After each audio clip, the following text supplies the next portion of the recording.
ნახეთ ქართულ კულტუროლოგიურ სივრცეში, სადაც ბებიები, ბაბუები და ასე შემდეგ არიან, რომლებიც ძალიან აქტიურად ეხმარებიან ოჯახს.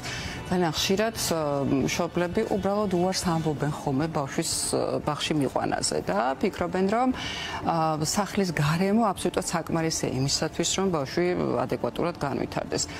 თუმცა თქვენ ძალიან მნიშვნელოვანი შეკითხვით დაიწყეთ, რომ რა როლი აქვს და რატო გახდა ესეთი აუცილებელი, რომ ესეთი პატარა ასაკის ბავშვი მიიყვანონ საბავშვო ბაღში, იმიტომ რომ ეს არის პირველი ასაკობრივი სოციუმი, სადაც უცხო ადამიანებთან და უცხო გარემოსთან ბავშვს უხდება თავის დამკვიდრება, დიახ, ადაპტირება, შეხება და ასე შემდეგ.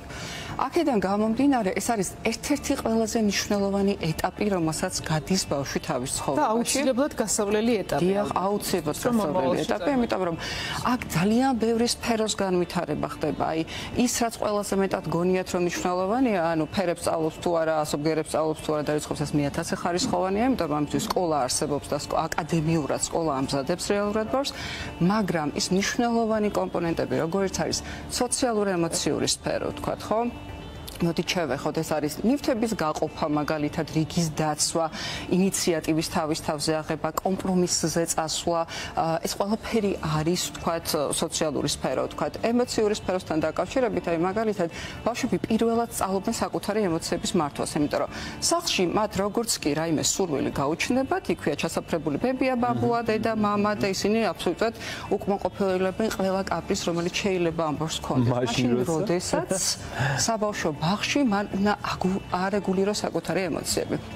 პირველი ემოციური რეგულირება, რომელიც ცხოვრებაში ძალიან გვჭირდება ადამიანებს, ხო, ემოციური ინტელექტი რამდენად მაღალი აქვს ადამიანს, სწორედ აქედან იწყებს საფუძველი ჩაყრას. არ უყვართ ბაღი? ანუ რა არის? იცით რა, ბევრი წინაპირობა, აი აქ სანამ ამაზე გადავთ, აუცილებლად უნდა ვთქვათ, რომ დამოუკიდებლობა ვითარდება, სტრუქტურისადმი შეგუება ვითარდება, ვთქვათ, ამ პერიოდში ენადამეტყველება ვითარდება ძალიან აქტიურად და ამიტომ არის ძალიან მნიშვნელოვანი ბაღი.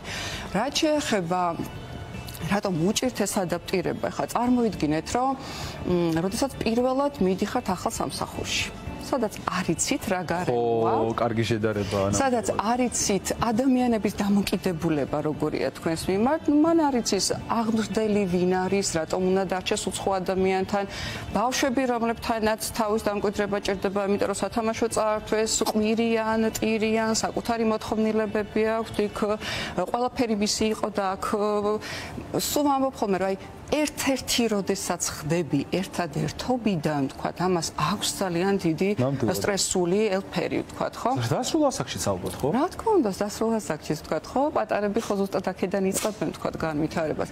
ამიტომაც არის ასეთი სტრესული, ვთქვათ, ეს ბაღის ასაკი და ამიტომაც ძალიან მნიშვნელოვანი გასავლელი ეტაპი. აი, სხვათა შორის აუცილებლად უნდა ვუთხრათ ჩვენ მაყურებლებს, რომ ძალიან მნიშვნელოვანი კვლევა ჩაატარა National Institute of Health, ჩვენ ვიცით, რომ ძალიან ბევრი ინფორმაცია მოდის აქედან და აღმოჩნდა, რომ ბავშვები, რომლებიც უпростоად დასრული ადამიანები, რომლებმაც გაიარეს ბაღის ასაკი, დროთა განმავლობაში აღმოჩნდა, რომ გაცილებით წარმატებულები არიან. პრაქტიკულად აი თქვენ იცით, რომ ამერიკაში ეს კოლეჯის დიპლომი არ არის ესეთი ხარისხი, არ არის ესეთი ადვილი მოსაპოვებელი. პრაქტიკულად უმეტესობას აქვს ეს კოლეჯის ხარისხი და მათი შემოსავალიც არის გაცილებით უფრო მაღალი.